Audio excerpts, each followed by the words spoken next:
Jai Radha Madhava Kunja Bihare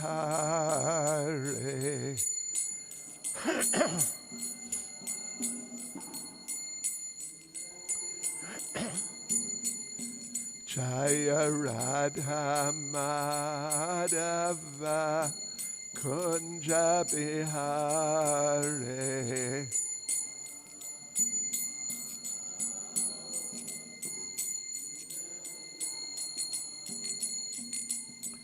Gopijana Balava Giribaradhare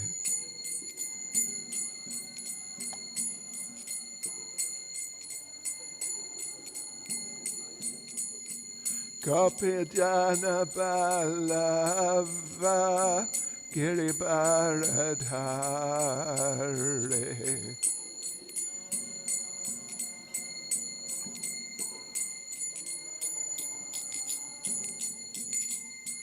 Yashodanandana Vraja Janaranjana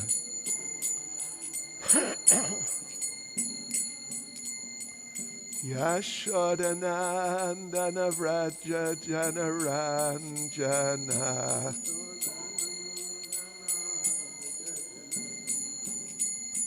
Yamunatira Vanachare Yamunatira Vanachare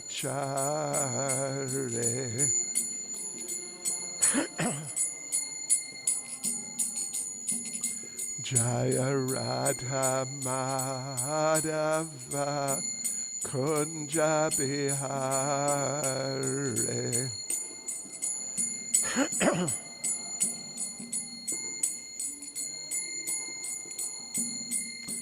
Jaya Radha Madhava Kunja Bihare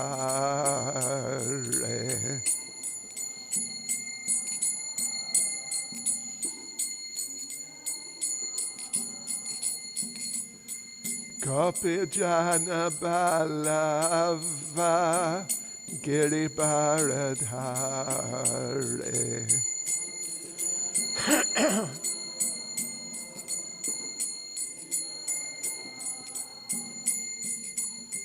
Gopijana Balava Giribaradhare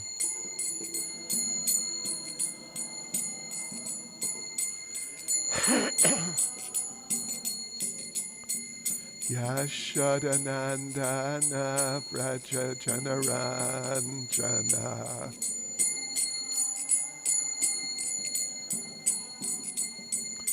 Yashodanandana Vraja Janaranjana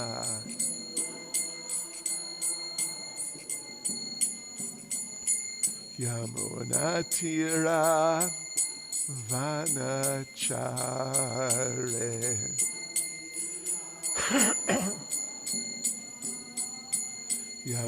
Yamunatira Vanachare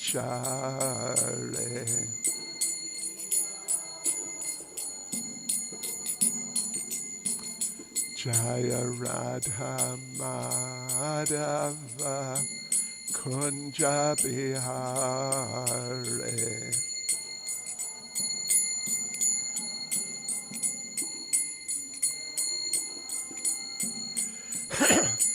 Jaya Radha Madhava Kunja Bihare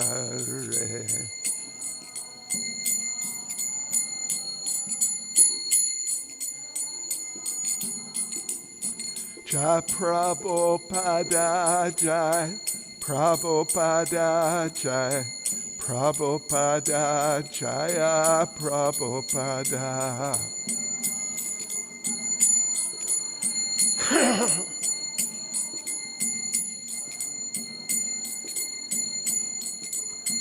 Jaya Prabhupada Jaya Prabhupada Jaya Prabhupada Jaya Prabhupada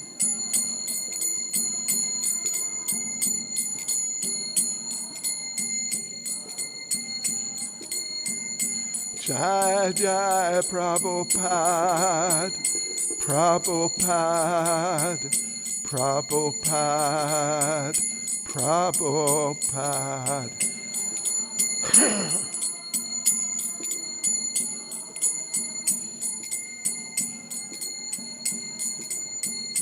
Jai Jai Prabhupada Prabhupada Prabhupada Prabhupada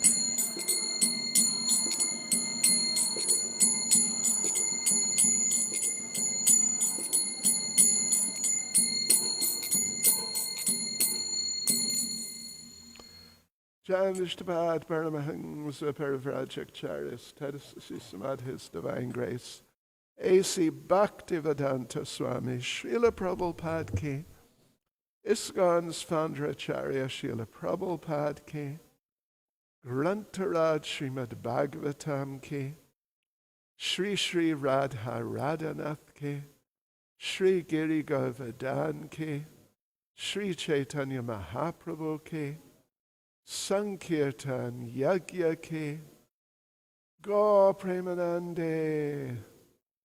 All glories to the assembled devotees. All glories to the assembled devotees. All glories to the assembled devotees. All glories to Sri Guru and Sri Gauranga. All glories to Srila Prabhupada.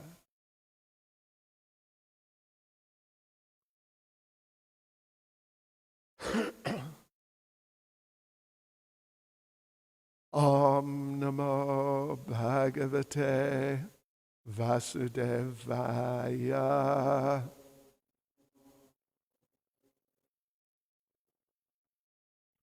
Om Namo Bhagavate Vasudevaya.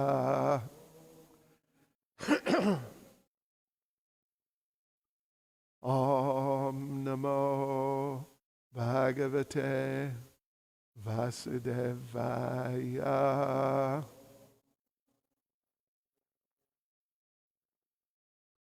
So, we are reading this morning from Srimad Bhagavatam, 4th Canto, Chapter 5, Frustration of the Sacrifice of Daksha. And we are reading verse 9.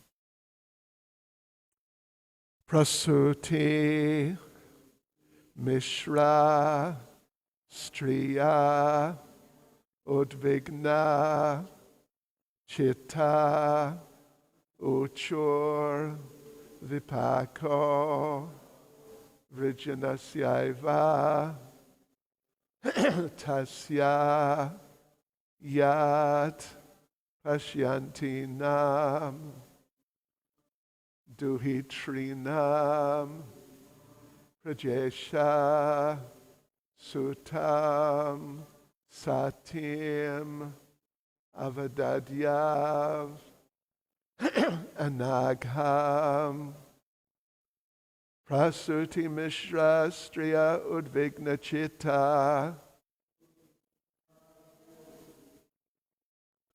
Uchur Vipako Vrijanasya Vatasya Yat Pashyantinam Duhitrinam Prajesha Sutam Satim Avadadyavanagam Prasuti Mishra Striya Udvigna Chitta Uchur Vipako Vrijanasyaiva Tasya Yat pashyantinam duhi trinam prajesha. Sutam satim avadadyavanagam. Prasuti mishra striya udvigna chitta. Ucho vipako vrijanasyaiva tasya. Yat pashyantinam duhi trinam prajesha. Sutam satim avadadyavanagam.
Ladies,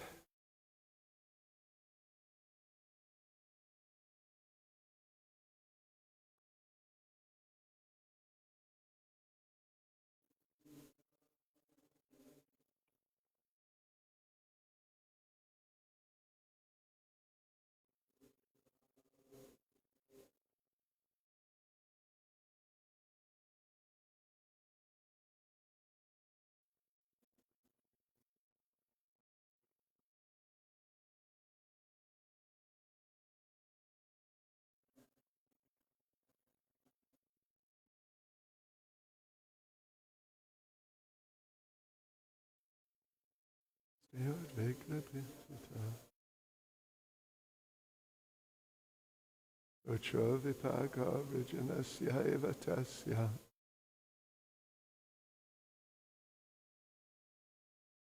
Pasyantinam duhi trinam prajesha. Samsatim avadadyavanagam. Prasuti Mishra, headed by Prasuti. Striya, the women. Udvigna chitta, being very anxious. Ucho, said. Vipaka, the resultant danger. Vrijnasya, of the sinful activity. Eva, indeed. Tasya, his, daksha's. Yat, because. Pasyantinam, who were looking on.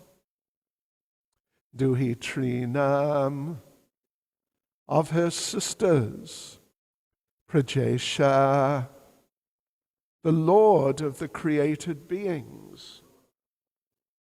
Daksha, Sutam, his daughter, Satim, Sati, Avadadya, insulted, Anagam, completely innocent.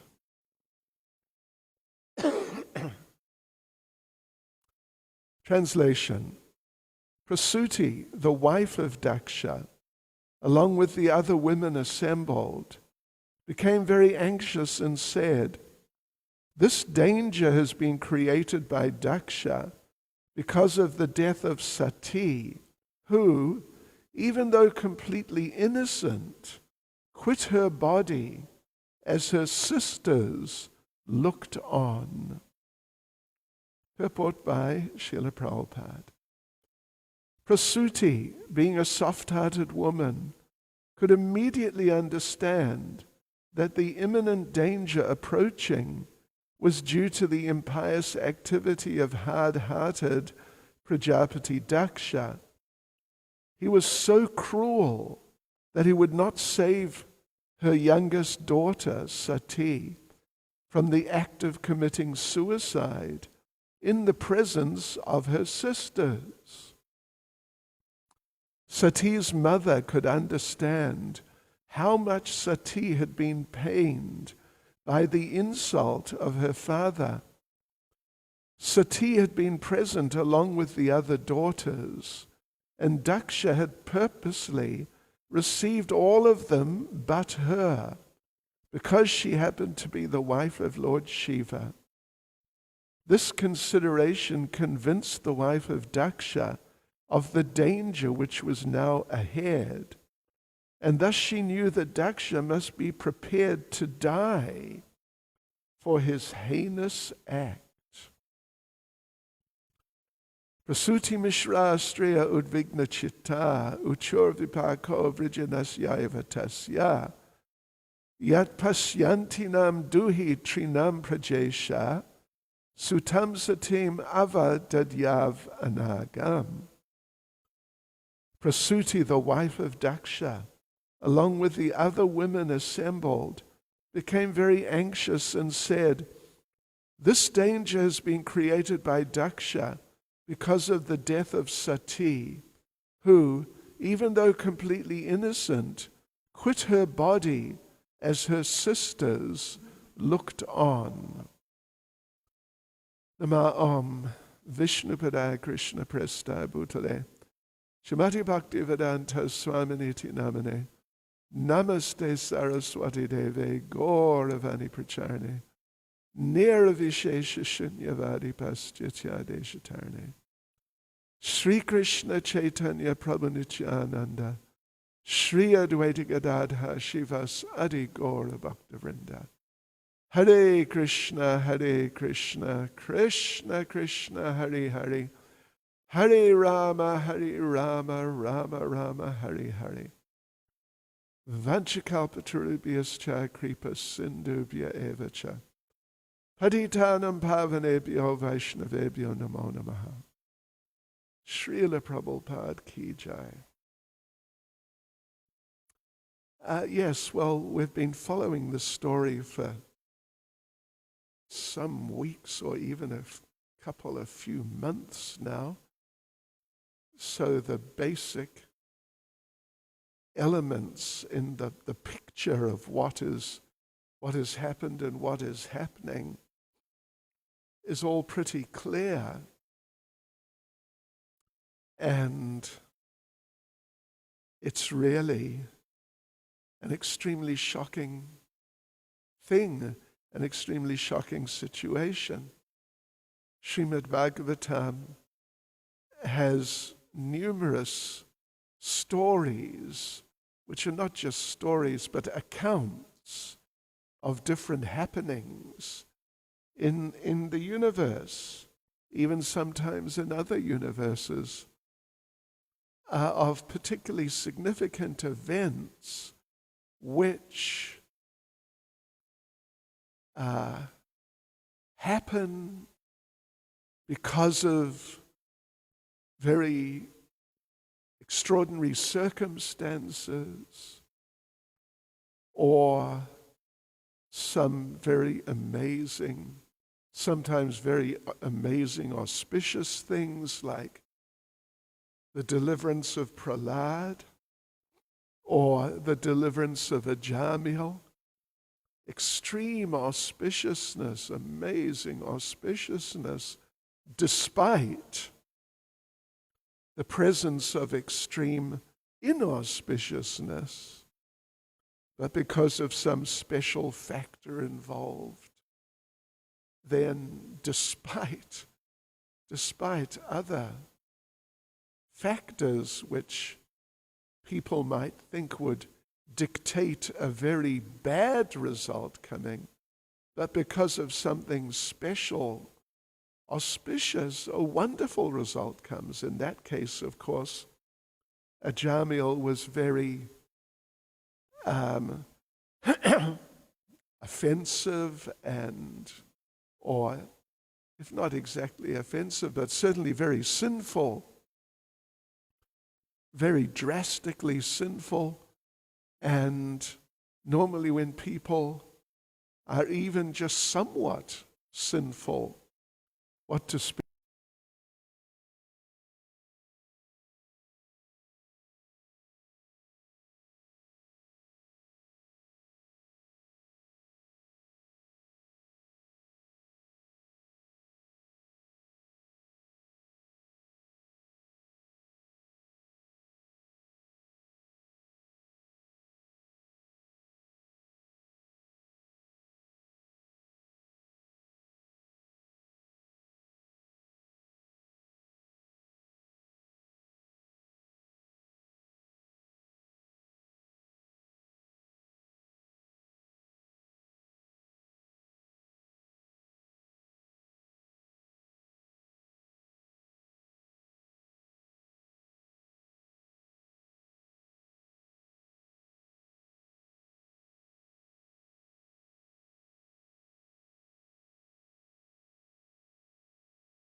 Beacon would assume would be due to him. But then along came the Vishnudutas and saved Ajamil simply because he called out the name of his son as he was leaving his body, and the name of his son happened to be a name of the Supreme Lord. But it was not that Ajamil was chanting 16 rounds of Narayan or Hare Krishna or whatever. He wasn't even chanting one round. He had no sadhana of any sort at all, but rather his daily program was one of great sinful activity. But see what happened. It's just astonishing. And of course the Yamadutas, they were really astonished. Shri Shri Radha Radhanath Shri Giri Govardhan Shri Chaitanya Mahaprabhu Ki Jai. Yeah, so you get all these different types of situations. I mean, a number of extraordinary situations. The story of Bharat Maharaj. He was on the level of bhava, but he fell down and became an animal. Someone on the level of bhava? This is so unlikely. It's almost like there's no likelihood or possibility at all. But it happened, and he had to go through that. So all these different accounts of these different personalities, Prahlad, the helpless little 5-year-old child of the most powerful demon who has ever lived in the history of the universe. And what chance does he have? He has no chance by normal standards, but he's delivered by the Lord, and everything works out just wonderfully for him, just in the most wonderful way. So all these different types of situations, and this is one of them. And there's really something to learn from this, and it's all building up. Actually, last night I was reading through this, and I just got so captivated by the whole story. I read all the way through this whole chapter, then the whole next chapter, and the whole 7th chapter, just everything, because it's like, wow, this is amazing. And it's really amazing the stage of development that it's all reached now, that Lord Shiva, who is the son-in-law of Daksha, and normally your typical son-in-law, he's just some young fellow who's, doing what he can in life. He's nothing like, wow, some amazing personality. Just some young guy, so to speak. But and Daksha took him like that. He's just my son-in-law. He's my junior. Yeah, therefore he has to treat me like this and like that, and be extremely respectful. But Lord Shiva is not your average sort of, you could say, run-of-the-mill son-in-law, just some young fellow. No, Lord Shiva, just see in the earlier verses in this chapter, which I'm sure you've all read over the last so many days, Lord Shiva is so great that all he does, he pulls out a hair from his head, and from the hair in his head comes out a person who was a gigantic demon, just completely out of this world, who is the personified anger, not just of Lord Shiva, but of the Supreme Personality of Godhead himself. And what did it say? He was so horrendous.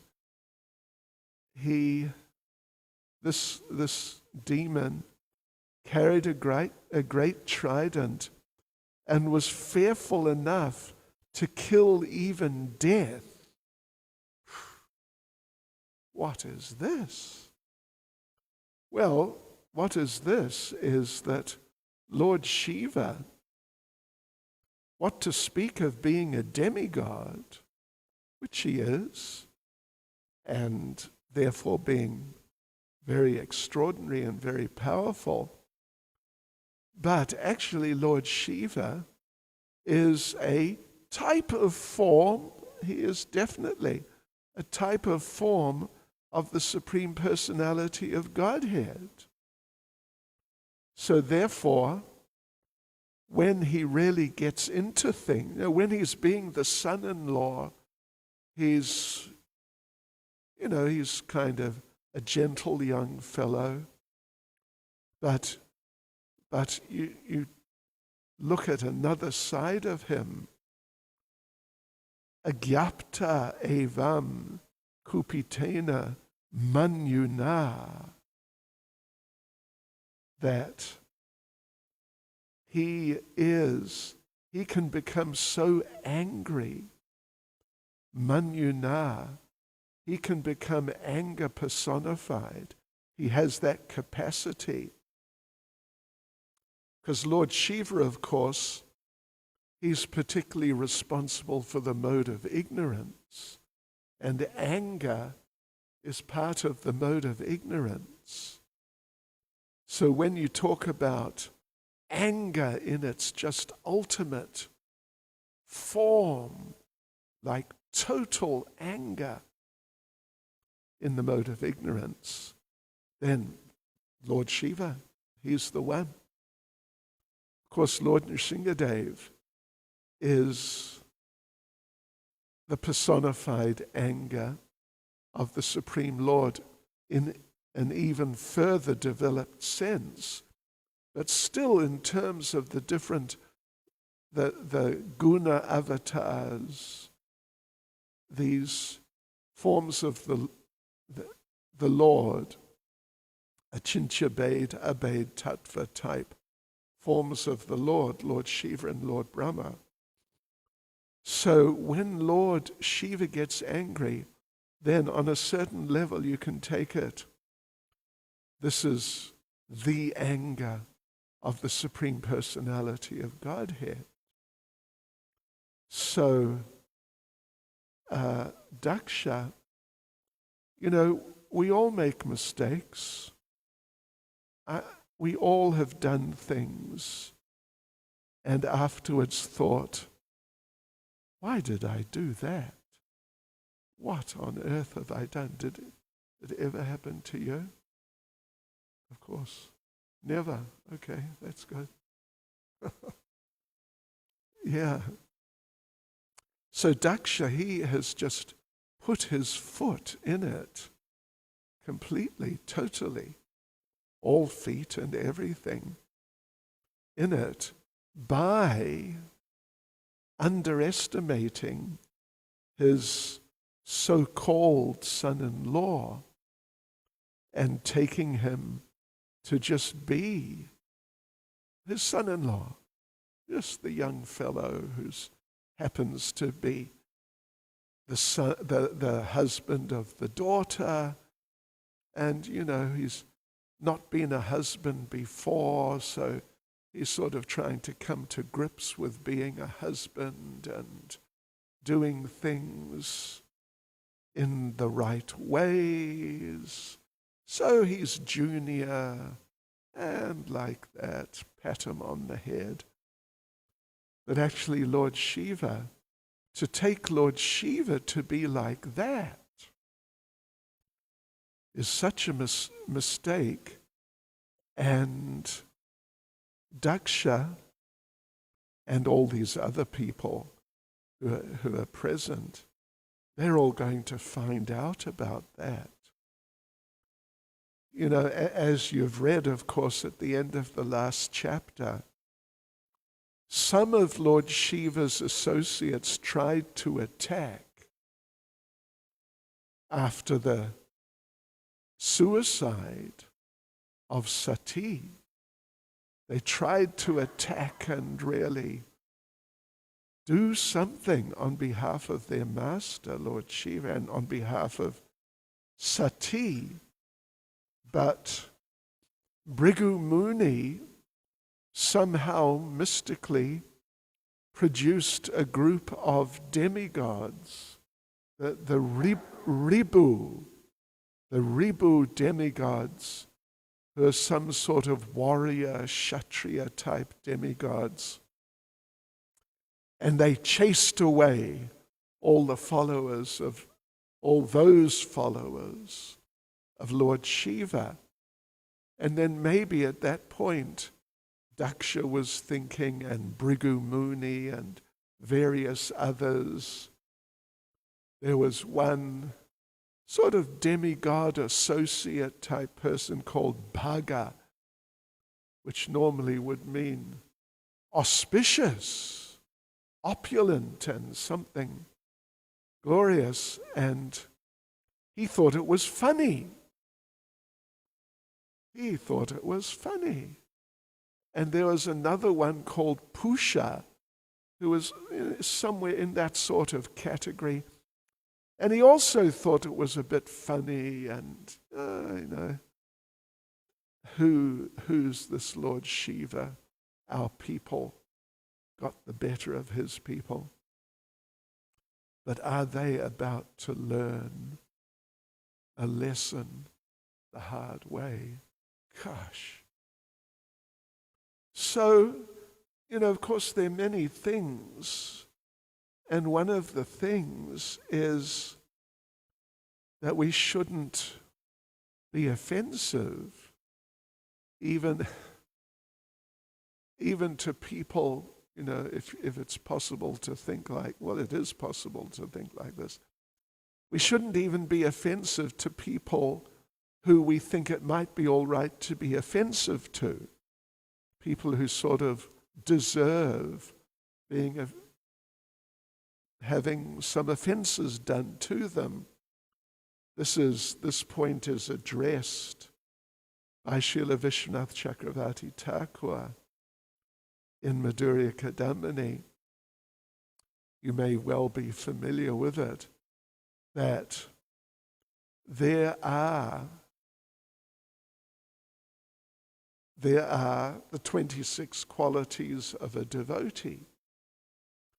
One of them, to be attached to Krishna, is the essential quality, and the others, 25, like being nice, being humble, being gentle, being polite, and things like this, they're all secondary, although they're very nice and really very sort of commendable.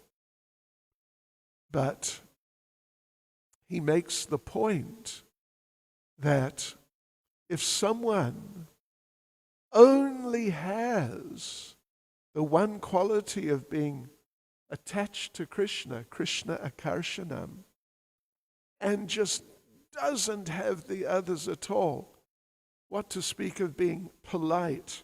He's rude. And what to speak of being humble? He's proud. And things like this. But he's attached to Krishna.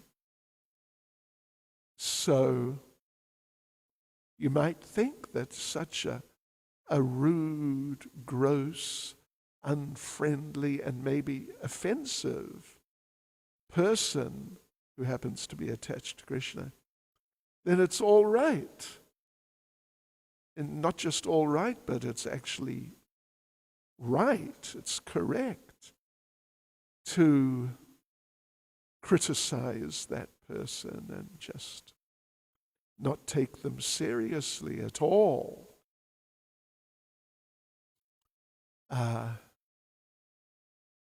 Whereas a person who is not attached to Krishna but has these various other secondary qualities of humility and gentleness, etc., that they are worthy of respect.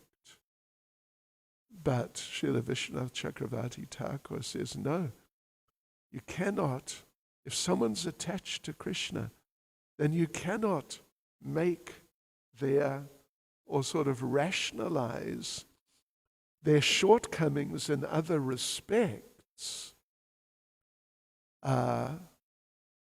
to conclude that they're worthy of criticism if they're attached to Krishna. And to conclude that it's the right thing to do to criticize them.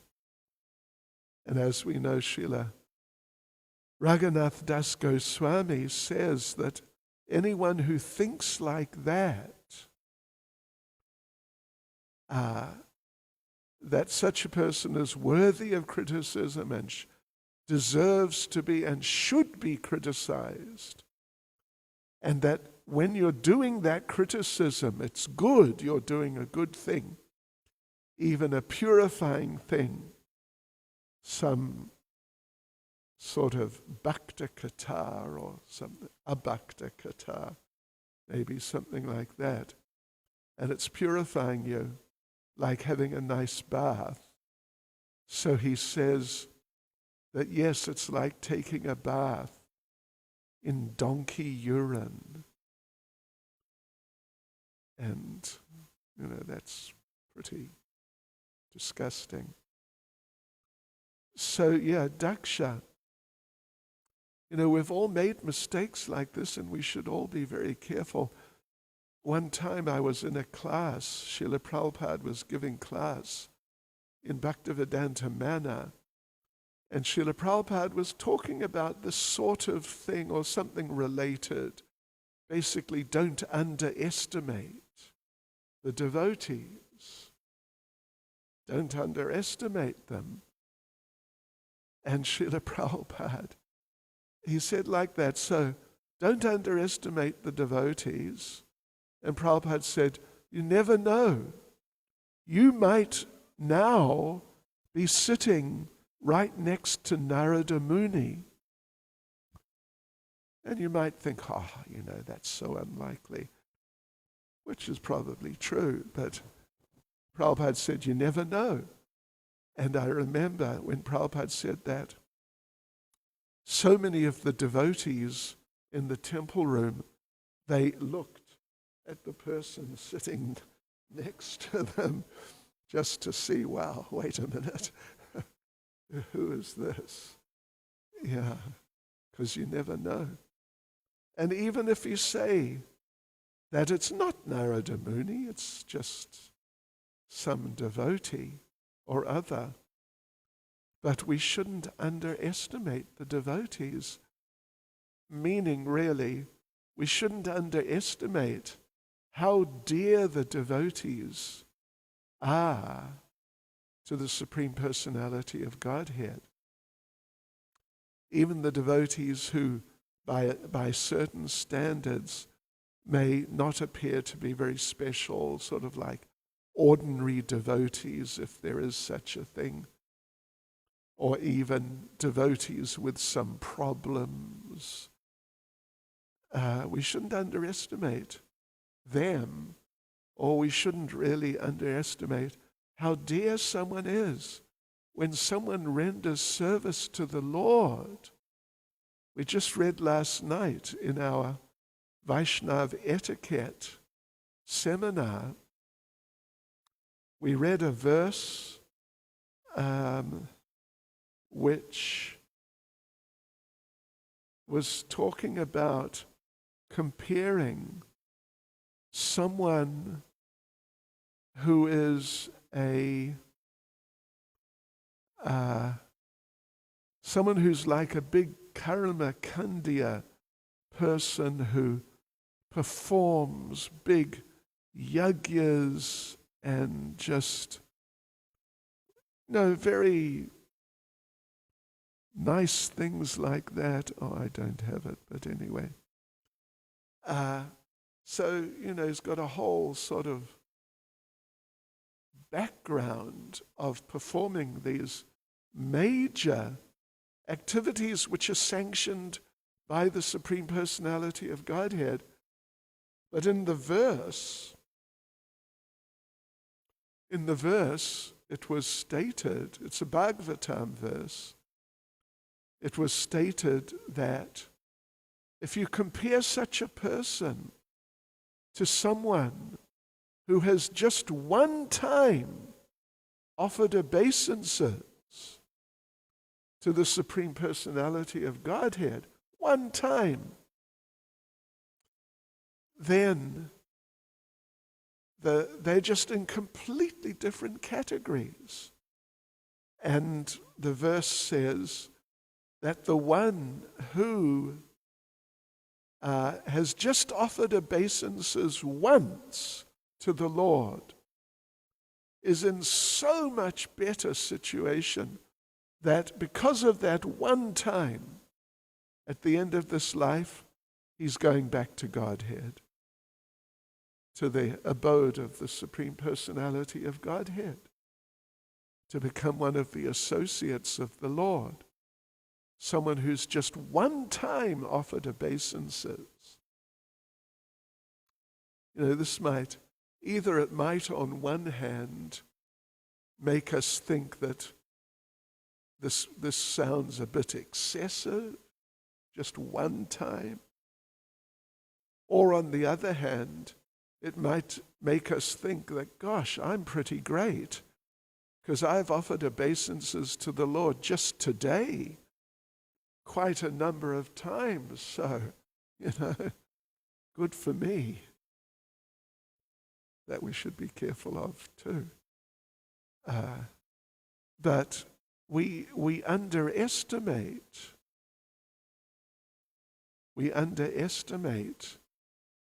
the potency of Krishna consciousness and the significance and the actual effects of Krishna consciousness, of some Krishna conscious activity, even on a person who is otherwise, you would think that, all right, Krishna conscious to some degree, but otherwise not so, not to be taken so seriously.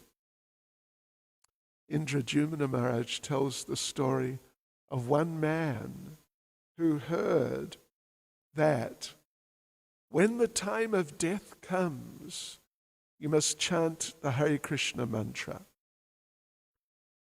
So that man, he was just waiting for that time of death, then I'll chant.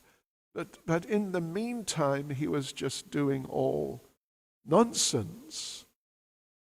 But then the time of death came, and he knew it.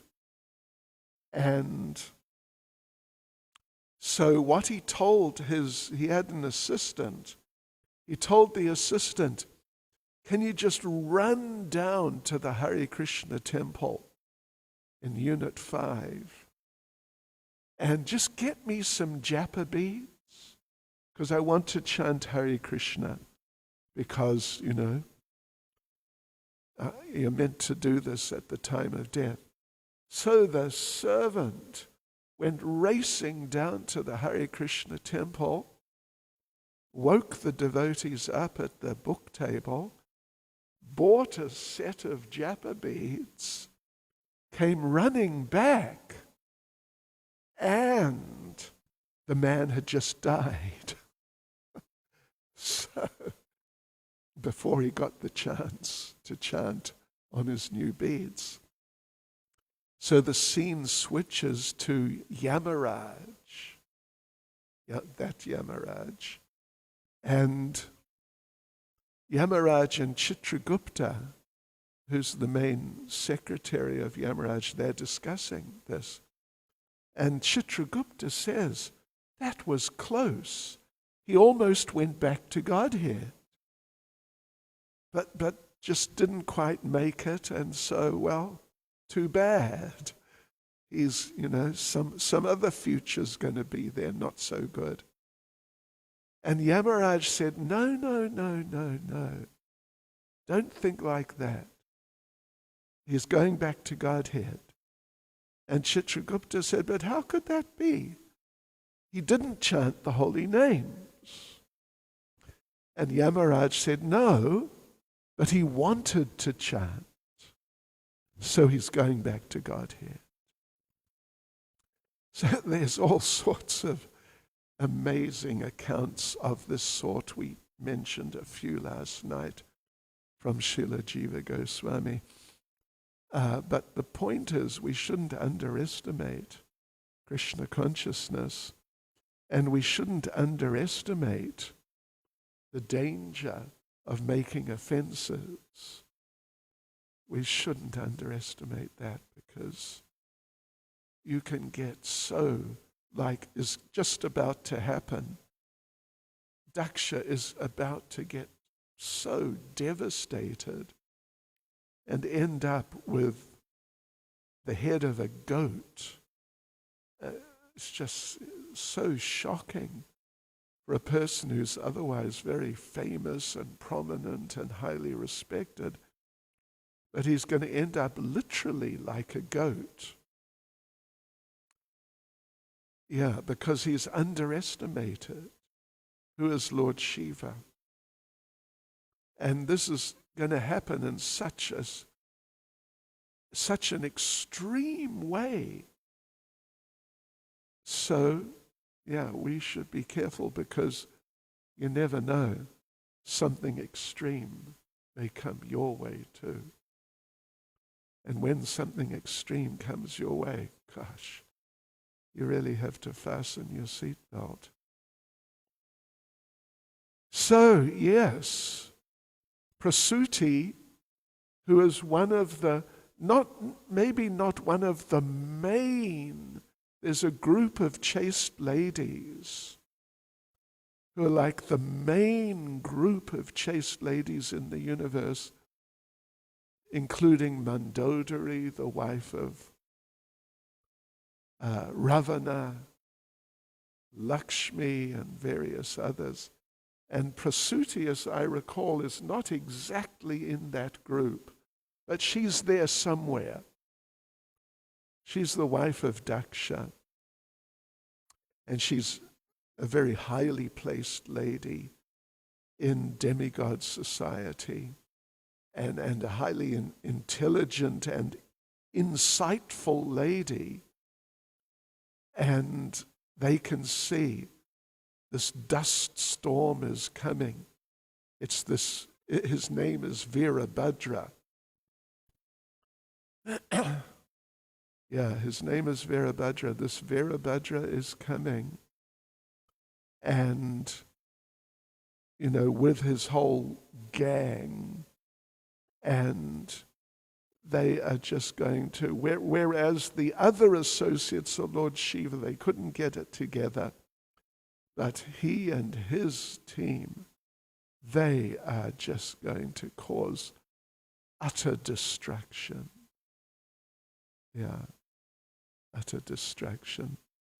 Ultimately for Daksha, on the basis of his underestimating a devotee, like seriously underestimating.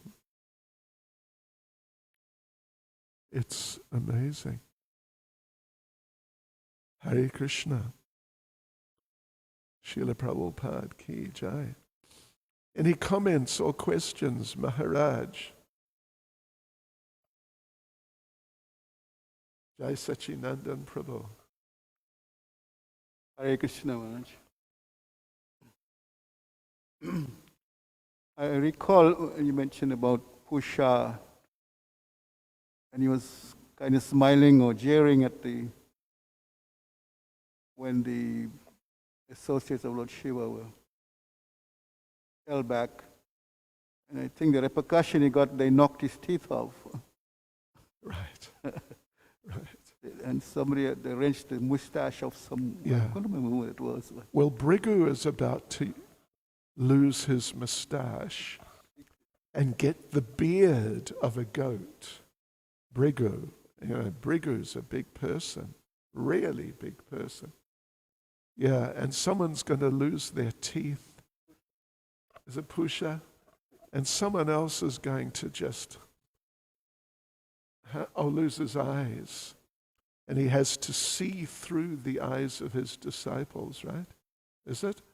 Or the one who loses his teeth, he can only eat through his disciples.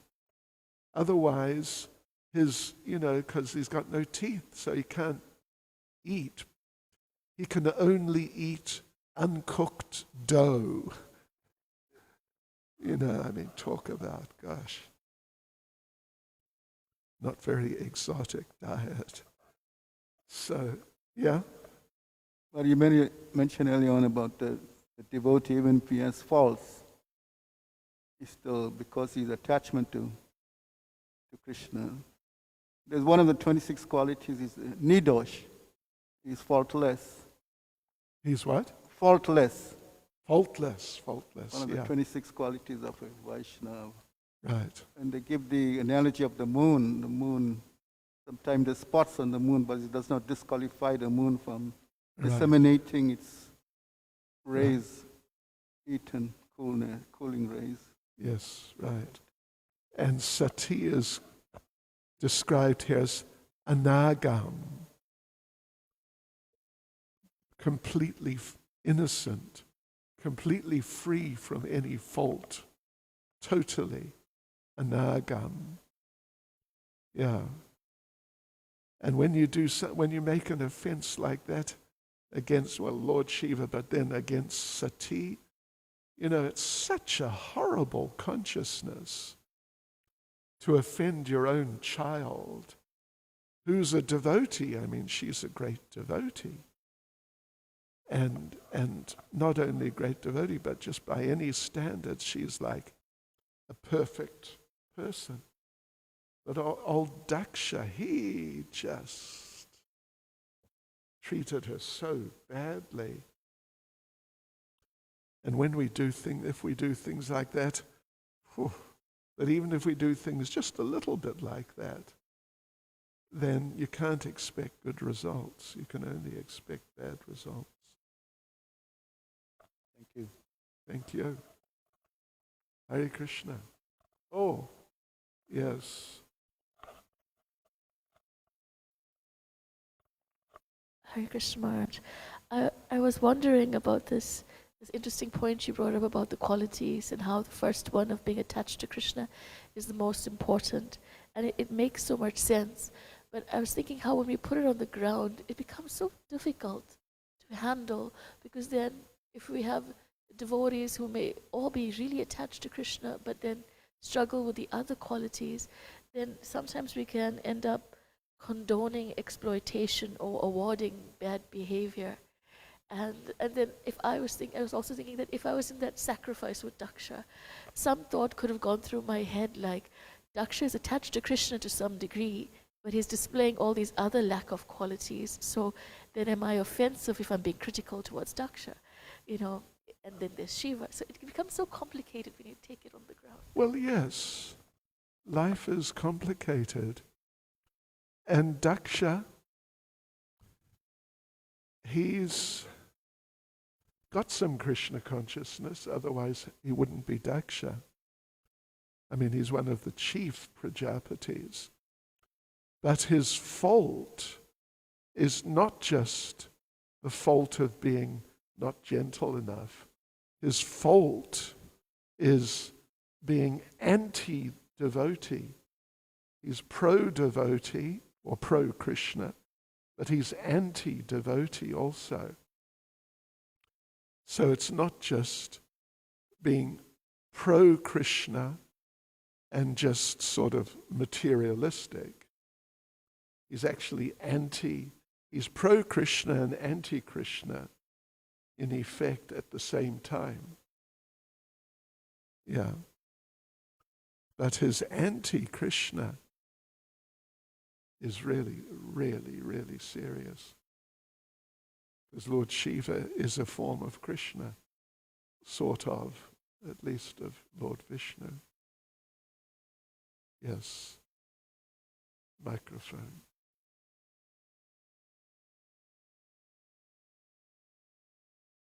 Loud and clear.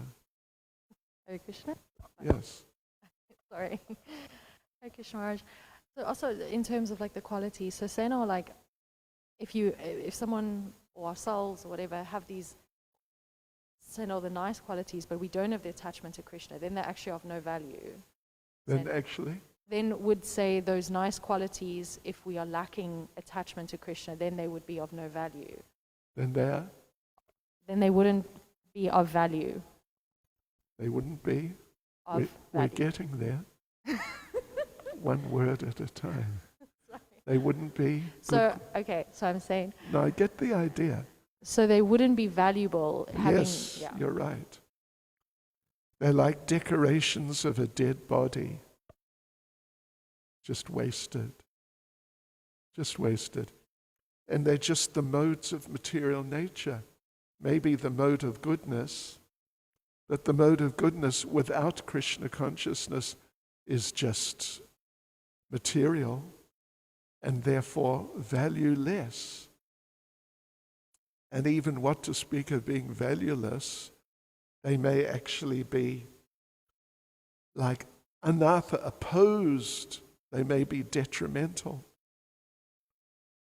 Like someone who is staunchly non-violent, like staunchly vegetarian as an example. That staunch vegetarianism may actually be detrimental to them because they become anti-Krishna prasadam, for example. So it becomes not just of no value, but of a negative value. Yeah. Because it breeds some antagonism towards Krishna consciousness. So instead of trying to cultivate these nice qualities, we should just cultivate attachment to Krishna instead. Well, that's definitely the first thing. Yeah. Then the good qualities will develop anyway, but we can also, try to be respectful, bearing in mind it's because of Krishna consciousness. Every living entity is part and parcel of Krishna. So we should be respectful. Even, what to speak of the devotees, even the non-devotees. Thank you, Maharaj. Thank you. Hare Krishna. Srila Prabhupada ki jai.